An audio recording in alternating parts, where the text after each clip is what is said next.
नमस्कार दोस्तों, आज एक और खास विषय पर वीडियो लेकर के आपके बीच में आए हैं। जैसा कि आपने टाइटल देख लिया होगा और मुझे हंसी भी आ रही थी जब मैं ये वीडियो तैयार कर रहा था कि साथियों ने पूछा, आप बार बार बोलते हैं राजनीति में दो ही विकल्प हैं, या तो आप राजनीति का हिस्सा हैं या आप राजनीति के शिकार हैं। तो आप हिस्सा बनना चाहिए, हमें आना चाहिए, इस पर तो आपने बहुत सारी वीडियो बनाई। राजनीति के जो शिकार व्यक्ति हैं उन्हें कैसे पहचाने और कैसे पता चले कहीं हम तो राजनीति के शिकार नहीं है। तो ऐसे कुछ गुण बताइए जिससे हम पहचान सके सामने वाले को कि ये व्यक्ति राजनीति का शिकार है या हम राजनीति के शिकार हैं। दोस्तों, वैसे तो कुछ लोगों को शायद बुरा लगेगा, बट मेरा काम आईना ही दिखाने का है। या तो आप आईने को देख करके आईने को फोड़ देंगे, मुझे गालियां देंगे, बुरा कहेंगे, ये व्यक्ति झूठ बोल रहा है, हमें शिकार बोल रहा है, हम तो शिकार नहीं है। या फिर आप एक बार आत्ममंथन करेंगे, मेरा ऐसा विश्वास है। मैं ये रिस्क ले रहा हूँ लेकिन मैं वो गुण ज़रूर बताऊंगा, वो पहचान ज़रूर बताऊंगा कि किस तरह से पता चले कि कोई व्यक्ति राजनीति का शिकार है कि नहीं है। सबसे पहला गुण, यदि कोई व्यक्ति 15, 20, 25, 30 वर्ष से राजनीति में हो और ये कह रहा हो कि मैं राजनीति में हूँ लेकिन वो सफल नहीं हो पा रहा, तो ये पहला इंडिकेशन है वो व्यक्ति राजनीति का शिकार है। 2, 4, 5 साल है तो नहीं, तब शिकार नहीं बोल सकते उसको, क्योंकि इतना समय लग जाता है। लेकिन कोई व्यक्ति 10, 15, 20, 25, 30 वर्ष से है और वो कहे कि मैं राजनीति में हूं और वो ये मानता हो वो राजनीति में है, तो यकीन मानिए वो राजनीति में नहीं है, उसका शोषण हो रहा है, उसका शिकार हो रहा है, उसे राजनीति का शिकार बनाया जा रहा है। वो राजनीति की वो बकरी बन गई है जो शेर के सामने परोस दी जाती है। उसके पैसे का, उसके समय का, उसके संसाधनों का यकीनन 15, 20, 25 वर्ष बहुत लंबा समय होता है, बहुत ज़्यादा दुरुपयोग हुआ होगा, हो रहा होगा। लेकिन वो क्या कहेगा, वो राजनेता अपने आप को बोलता है, वो कहीं पहुंचा नहीं है, आज तक पार्टी की टिकट नहीं मिली और ना टिकट मिली है और ना ही वो रेस में है टिकट मिलने की। अच्छा, अपने आप को बचाने के लिए, अपने बचाव के लिए वो ये बोल सकता है, नहीं मैं तो पार्टी का कर्मठ कार्य करता हूँ, मुझे टिकट चाहिए ही नहीं। मैं लिख कर दे सकता हूँ, उसे विश्वास है कि उसे मिलेगी नहीं, तभी वह कह रहा है मुझे चाहिए नहीं। वरना कौन आगे नहीं बढ़ना चाहता, कौन तरक्की नहीं करना चाहता, कौन नहीं चाहता कि उसके पास पावर हो, उसके पास शक्ति हो, ताकि वो समाज के लिए काम कर सके, ताकि वो समस्याओं का समाधान कर सके, ताकि वो प्रॉब्लम्स को सॉल्व कर सके। दो ही लोग होंगे जो ऐसा कहेंगे। एक वो जो मूर्ख है, जिसे नहीं मालूम है कि पावर होने के बाद, अच्छे इंसान के पास पावर होने के बाद कितना बड़ा परिवर्तन किया जा सकता है, या उसे पता है कि वो काबिल नहीं है। और अगर आप में से किसी को ऐसा लगता है वो व्यक्ति ऐसा है, ये गुण उसके अंदर है कि 10, 15, 20, 25 वर्ष से राजनीति में है, किसी पार्टी संगठन में जुड़े हुए हैं लेकिन सफल नहीं हो रहे हैं, तो यकीन मानिए आप शिकार हैं। जितना जल्दी समझ लें, 10 वर्ष हो गए तो बहुत जल्दी समझ गए, आ जाइए बता दूंगा कैसे आप बचेंगे इससे। 15 वर्ष हो गए तो अभी भी समय बचा है। 20, 25, 30 वर्ष हो गए तो समझ लीजिए अब आपकी मैक्सिमम राजनीति तो निकल गई। वरना लोग तो 5 साल में सांसद बन जाते हैं, 10 साल लग जाएंगे, 15 साल लग जाएंगे। अच्छा, विधायक तो बन ही सकते हैं, कॉर्पोरेटर तो बन सकते हैं, मेयर तो बन सकते हैं। अब आप कहते हैं 10 साल में, 15 साल में आप सांसद, विधायक, मेयर, कॉर्पोरेटर कुछ भी नहीं बने, पार्टी के कोई किसी भी राष्ट्रीय स्तर की कमेटी में नहीं है जो डिसीजन मेकिंग हो, वो दे देते हैं। कई बार क्या कहेंगे, भाई आपको इस सेल में ये पद दे दिया गया, किसान मोर्चा के उपाध्यक्ष हो आप, राष्ट्रीय। अब उसका रोल क्या है भाई? किसान मोर्चा का राष्ट्रीय उपाध्यक्ष करेगा क्या? मेन बॉडी में भी नहीं हो आप, और मेन बॉडी की भी अगर वर्किंग कमेटी की मीटिंग होगी तो राष्ट्रीय अध्यक्ष को बुलाया जाएगा, उपाध्यक्ष का कोई रोल नहीं है वहां पर। समस्या क्या है, आप पद से ही संतुष्ट हो जाते हो बताने के लिए मेरा ये पद है।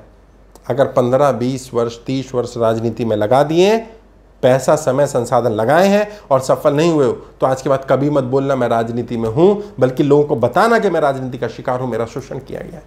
ये पहला गुण है। दूसरा गुण, ऐसे लोग जो राजनीति में रहे हो और अब राजनीति से बाहर निकल के राजनीति को बुरा कह रहे हो। जी हाँ, बहुत सारे लोग आते हैं, मेरे पास भी आते हैं, अरे साहब मैंने तो राजनीति कर करके छोड़ दी। तो मैं उनसे पूछता हूँ, भाई छोड़ी क्यों आपने? करते रहते, छोड़ी क्यों? छोड़ी इसलिए क्योंकि आप सफल नहीं हो पाए। क्योंकि राजनीति कोई छोड़ता नहीं है और राजनीति भी किसी को नहीं छोड़ती। अगर वो राजनीति का मटेरियल हो तो राजनीति भी नहीं छोड़ती उसको। अगर कोई कहे कि मैंने राजनीति कर करके छोड़ दी, यदि कोई राजनीति को बुरा कहता मिले, ऐसा व्यक्ति जो राजनीति में रहा हो, जो नहीं रहा है वो बुरा कहे तो समझ में आता है उसने तो राजनीति अभी देखी नहीं है, वो भी शिकार ही है, बट वो फिर भी अभी उनका शोषण नहीं हुआ है। अभी वो राजनीति के शिकार इसलिए क्योंकि राजनीति में दो ही विकल्प हैं, या तो आप राजनीति का हिस्सा होते हैं या शिकार होते हैं। तो वो हिस्सा नहीं ले रहे हैं तो वो शिकार हैं, वो अलग कैटेगरी है। लेकिन जो व्यक्ति कहता है कि मैं राजनीति में रहा, मैंने राजनीति कर करके छोड़ दी, तो उस बेवकूफ इंसान से पूछा जाए छोड़ी क्यों? करते रहते। छोड़ी इसलिए क्योंकि आपको पता चल गया था कि आप शिकार हैं, आपको पता चल गया था कि आप आगे नहीं बढ़ पा रहे हैं, आपको पता चल गया था कि आपका विधायक, सांसद, मंत्री, जिसके साथ भी आप जुड़े हुए हैं, वो आपको अवसर नहीं दे रहा है, वरना राजनीति छोड़ी नहीं जाती है। तो जो भी व्यक्ति ऐसा कहता मिले कि मैंने राजनीति कर करके छोड़ दिया, राजनीति से बाहर आ गया है वो व्यक्ति और अब राजनीति को गाली दे रहा है, राजनेताओं को बुरा कह रहा है, समझ लेना ये राजनीति का शिकार व्यक्ति है। इसने अपना समय, अपना पैसा, अपने संसाधनों का दुरुपयोग कराया। और देखिए 2, 4, 5 हज़ार, 10, 20, 50 हज़ार, लाख रुपए तक अगर हमने खर्च कर दिए राजनीति में, 5, 7 साल लगा दिए, 10 साल भी लगा दिए, तो भी आप बच गए, क्योंकि इतना खर्चा तो अमूमन हर महीना कम से कम 5 से 6 हज़ार रुपये हर महीना खर्च होता है मिनिमम है। अब 10 वर्ष लगा लीजिए, यानी 50,000 × 10, यानी कम से कम 5 से 6 लाख रुपए आपका खर्च हो जाना चाहिए था। आपने 1 लाख ही लगाया, ठीक है, आप बच गए, आपके 4-5 लाख रुपए बच गए, क्योंकि बैनर्स भी लगवाए जाएंगे, होर्डिंग्स भी लगवाए जाएंगे, कार्यक्रमों में भी आपसे पैसा मांगा जाएगा, डोनेशन मांगा जाएगा, बड़े कार्यक्रम बड़े नेताओं के होंगे, वहाँ पर भी खर्चा मांगा जाएगा, और देना भी पड़ेगा, और देना भी चाहिए, क्योंकि पार्टी कैसे चलेगी? पार्टी सभी के सहयोग से तो चलेगी। तो दूसरा सिम्टम है कि व्यक्ति राजनीति में रहा और अब राजनीति से निकल के आ गया और वो कहे कि मैंने राजनीति कर करके छोड़ दी, तो इस तरह के शब्दों को, इस तरह के गुणों को पहचान कर समझ जाएंगे कि वो राजनीति का शिकार है। तीसरा गुण, जब कोई व्यक्ति ऐसा मिले जो किसी नेता के साथ, किसी MLA, MP, मंत्री के साथ बार बार नजर आता हो, लेकिन 10, 15, 20 वर्ष से वो व्यक्ति जो MLA था, फिर MP बन गया, मंत्री बन गया, वो आगे बढ़ता चला गया, लेकिन ये व्यक्ति वहीं का वहीं रह गया, ये शिकार आदमी है। इसकी गाड़ियों का, इसके संसाधनों का, इसकी चीज़ों का भी दुरुपयोग हुआ है। और मंत्री जी ने, जो आज मंत्री हैं या बड़े नेता बन गए हैं, उन्होंने नीचे से शुरू किया, इसको साथ रखा, हाँ तुम्हें ये करेंगे, वो करेंगे, वो करेंगे, वो करेंगे, और फिर वो उसको साथ लेते रहे। लेकिन आज वो मंत्री बन गए, आज वो बड़े नेता बन गए, उनकी फेस वैल्यू बन गई, लेकिन ये बेचारा वहीं रह गया। ये शिकार आदमी है। मिलेगा आपको, दिखेगा, उनके साथ दिखेगा, उनका राइट लेफ्ट भी हो सकता है। ये व्यक्ति हो सकता है उनके कोई काम धंधे को मैनेज कर रहा हो, लेकिन ये शिकार है, राजनीति का शिकार है। फाइनेंशियल शिकार है ये नहीं कह रहा हूँ, फाइनेंशियली हो सकता है उसको कुछ बेनिफिट मिल रहा हो, उसका रोल यही रहा हो, लेकिन वो राजनीति का हिस्सा नहीं है। वो व्यक्ति राजनीति का शिकार व्यक्ति ही कहलाएगा, क्योंकि उसके साथ अगर जो लोग जुड़े थे वो नेता आगे बढ़ गया और वो लोग आगे नहीं बढ़े, इसका मतलब इस नेता ने शिकार बनाया। वरना जो सफल नेता होते हैं वो क्या करते हैं पता है? वो जब आगे बढ़ रहे होते हैं, जैसे जैसे उनकी ग्रोथ हो रही होती है, वैसे वैसे ही उनकी टीम भी ग्रो कर रही होती है, पद भी मिलती है, प्रतिष्ठा भी मिलती है, सफलता भी मिलती है, और टिकट भी दिए जाते हैं, जिम्मेदारी भी दी जाती है। अब कई लोग कहेंगे नहीं ये तो गलत बात है, आप अपने खास लोगों को ही, तो गलत बात नहीं है। राजनीति में हमें सबसे ज्यादा जरूरी कौन लोग चाहिए? अगर टैलेंट और वफादारी में से भी किसी एक को चुनना हो तो हमेशा वफादारी ही प्रायोरिटी पर रहेगी, क्योंकि टैलेंट तो पेड भी आ सकता है, वफादारी पेड नहीं आ सकती है। वफादारी सबसे ज्यादा जरूरी चीज है, यह गुण होना चाहिए। अगर वफादार है तो उसे आगे बढ़ाया जाना चाहिए। अब यदि किसी नेता के साथ रह करके आप आगे नहीं बढ़ पाए या कोई व्यक्ति आगे नहीं बढ़ पाया और 10, 15, 20 वर्ष लगा दिए और वो नेता आगे बढ़ गया, यदि वो नेता भी नहीं बढ़ रहा है तो शिकार नहीं, फिर दोनों शिकार है बेचारे, क्योंकि उस नेता को भी शिकार बना के रखा गया। कई बार ऐसा होता है, सफेद कपड़े पहन लेने से, कुर्ता पजामा पहन लेने से, बड़ी गाड़ी में घूम लेने से नेता नहीं बन जाते। कई लोग होते हैं ना पार्ट टाइम पॉलिटिशियन, आपने देखा होगा, 9 to 5 नौकरी करते हैं, काम धंधा करते हैं, बिजनेस करते हैं, और 5 से 10 रात को राजनीति करते हैं, बढ़िया से कुर्ते पजामा पहन के बोलते हैं हम राजनेता हैं। राजनेता नहीं, शिकार हैं ये 10-15 साल से वहीं है, इसे आगे नहीं बढ़ पाए। क्यों? क्योंकि इनके लिए आगे बढ़ने के रास्ते बंद कर दिए गए, रास्ते दिखाई नहीं गए, क्या कैसे आगे बढ़ा जा सकता है। ये तीसरा सिम्टम है। चौथा सिम्टम, जब आपको बार बार ये सुनने को मिले या किसी व्यक्ति को ये सुनने को मिले कि बस अगला नंबर इसका आने वाला है, अगला नंबर आपका, पार्टी में, संगठन में, नेता, सीनियर नेता, बाकी लोग बार बार बोले अगला नंबर आपका। आप भी सुन रहे हो कि हर बार उसका नाम लिस्ट में आता है नंबर 2, नंबर 3 पर, लेकिन नंबर 1 पर नहीं आ रहा है। ये शिकार है आदमी। ये नंबर 1, नंबर 2, नंबर 3 पर भी जो इसका नाम रखा जाता है ना, वो सिर्फ इसलिए रखा जाता है ताकि इसके संसाधनों का, इसकी चीज़ों का उपयोग पार्टी के लिए किया जा सके और ये पार्टी का वफादार बना रहे। और इनको ऑफर भी ऐसे दिया जाता है, इस तरह का ऑफर होता है कि नहीं भाई इस समय पर ये समस्या आ गई है, अगला कंफर्म टिकट आपका रहेगा विधायक का। अब क्या होगा? 5 वर्ष का समय मिल गया एक तो। अब 5 वर्ष व्यक्ति मेहनत करेगा इस उम्मीद से कि नेताजी ने कह दिया अगला नंबर मेरा है। अब चुनाव के 15 दिन पहले या वोटिंग से 15-20 दिन पहले नॉमिनेशन फाइल होना है, तब तक तो इसको आराम से लड्डू देकर रखेंगे। फिर उसके बाद समीकरण बताएंगे, अरे यार मैं तो चाहता था, देखो मैंने तुम्हें पहले ही बोल दिया था ना अगला नंबर तुम्हारा आएगा, लेकिन समस्या क्या आई, ऊपर के नेताओं ने अपनी पसंद के व्यक्ति को भेज दिया। अब बताओ, मैं उन्हें तो नाराज नहीं कर सकता, लेकिन हाँ कन्फर्म मैं आपसे वादा कर रहा हूँ अगला जो कॉर्पोरेशन का इलेक्शन आने वाला है उसमें आपका नंबर आने वाला है। तो अब क्या होगा, 2-3 साल का समय फिर ले लिया। बंदा सोचता है चलो ठीक है, विधायक नहीं बने, कॉर्पोरेटर ही सही, कॉर्पोरेशन का नंबर आएगा तब कुछ और समीकरण बता दिए जाएंगे, फिर अगला लड्डू दे दिया जाएगा, अगला नंबर आपका, फिर अगला लड्डू दे दिया जाएगा, अगला नंबर आपका। लड्डू खाते रहिए साहब, शिकार बनते रहिए, और कोई ऑप्शन नहीं है, क्योंकि आपको राजनीति का शिकार बनाया जा रहा है और आप शायद जानबूझकर बन भी रहे हैं। आपको भी पता है कि ये केवल लड्डू है, ये केवल और केवल आपकी नाराजगी को दूर करने की कोशिश है।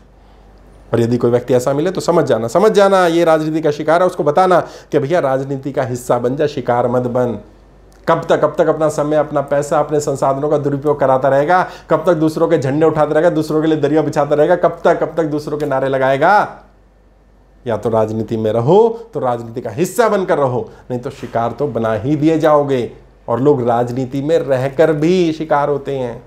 एक तो राजनीति से बाहर रह करके शिकार है और एक राजनीति के अंदर शिकार है।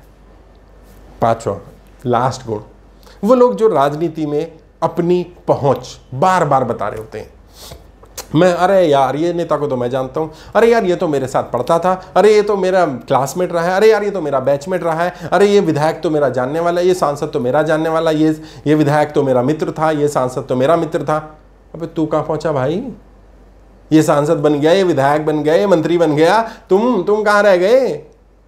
और ये बढ़ाई करनी बंद करो, ये मेरा बैचमेट था, ये मेरे साथ था, ये मेरी पार्टी में था, ये मेरे साथ इसने राजनीति शुरुआत की थी। इससे तो आप अपनी खुद की पोल खोल रहे हो। और वही 2 चीज़ें जो मैंने बताई, या तो आप ये बता रहे हो कि आप काबिल नहीं हो, या आप ये बता रहे हो आपका शिकार किया गया है।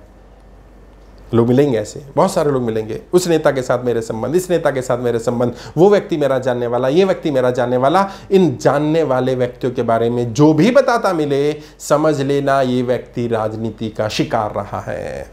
इसको शिकार बनाया गया, इसका शिकार किया गया और शायद इसे बताया नहीं गया। आप में से भी कोई हो सकता है किसके साथ ऐसा हुआ हो, और अगर ऐसा हुआ है तो मैं माफ़ी चाहूँगा, बट ये सच्चाई मुझे बतानी थी। जैसे मैंने शुरुआत में भी कहा कि मेरा काम आईना दिखाने का है। राजनीति में रह कर के भी लोग शिकार बन रहे हैं। शिकार मत बनिए, हिस्सा बनिए। थोड़ा बहुत पैसा समय लगा करके अगर कोई मिसयूज़ कर ले, या आपका पैसा लग जाए, आपने 10, 20, 50 हज़ार, लाख रुपए खर्च कर दिए और आप राजनीति से वापस आ गए, 15 दिन, महीना, 2 महीना, 1 साल, 2 साल लगा दिया, कोई बात नहीं, ये शिकार नहीं है, ये तो एक्सपेरिमेंट करना है, एक्सपीरियंस लेना है। लेकिन 5, 10, 15, 20, 30 साल लगा देना और राजनीति में कहीं ना पहुँचना, यकीनन आप शिकार हैं। मेरी बात आपको बुरी लगेगी, उसके लिए मैं माफ़ी चाहता हूँ, बट एक बार अकेले में बैठ करके अपने आप से ज़रूर बात करिए। आखिर क्यों आपको शिकार बना लिया गया? आखिर क्यों आपके साथ के लोग सफल होते चले गए, आप रह गए? और सच्चाई बताऊँ, 10-15 वर्ष का समय बहुत होता है, बहुत। और जितना भी बड़े से बड़ा टारगेट लिखना चाहो ना, आज लिख लेना। जिंदगी में जैसे कहूँ वैसे गुजार देना, अगले 10 वर्ष में वो टारगेट अचीव हो सकता है। तय करो ना, तय करो कहाँ पहुँचना है। सांसद बनना है, विधायक बनना है, मंत्री बनना है, मुख्यमंत्री बनना है, प्रधानमंत्री बनना है, किसी पार्टी के प्रदेश में काम करना है, राष्ट्रीय स्तर पे काम करना है, जिला स्तर पे काम करना है। तय करो और उसके लिए फिर सही रणनीति पर अमल करो, सही रणनीति पर काम करना शुरू करो। मैं समझता हूँ ये वीडियो आपके बहुत काम आएगी और आपको बहुत कुछ सीखने को मिलेगा।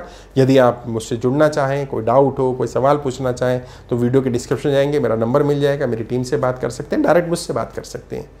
और मैं आपसे वादा करता हूँ, अब तक जो ज़िंदगी गुजरी, आगे की ज़िंदगी में शिकार नहीं बनने दूंगा। कम से कम राजनीति की वो बारीकियाँ बता दूंगा कि कैसे बचना है शिकार बनने से। और आने वाली किसी वीडियो में ज़रूर इस पे बात करेंगे। आज मैंने बात की उन गुणों पर कि कैसे पता चलता है कोई व्यक्ति राजनीति का शिकार है। आने वाले समय में बात करूंगा कि कैसे शिकार होने से बचा जाए। आज के लिए इतना ही। आपके उज्जवल राजनीतिक भविष्य के लिए हार्दिक शुभकामनाएं। जय हिंद, जय भारत।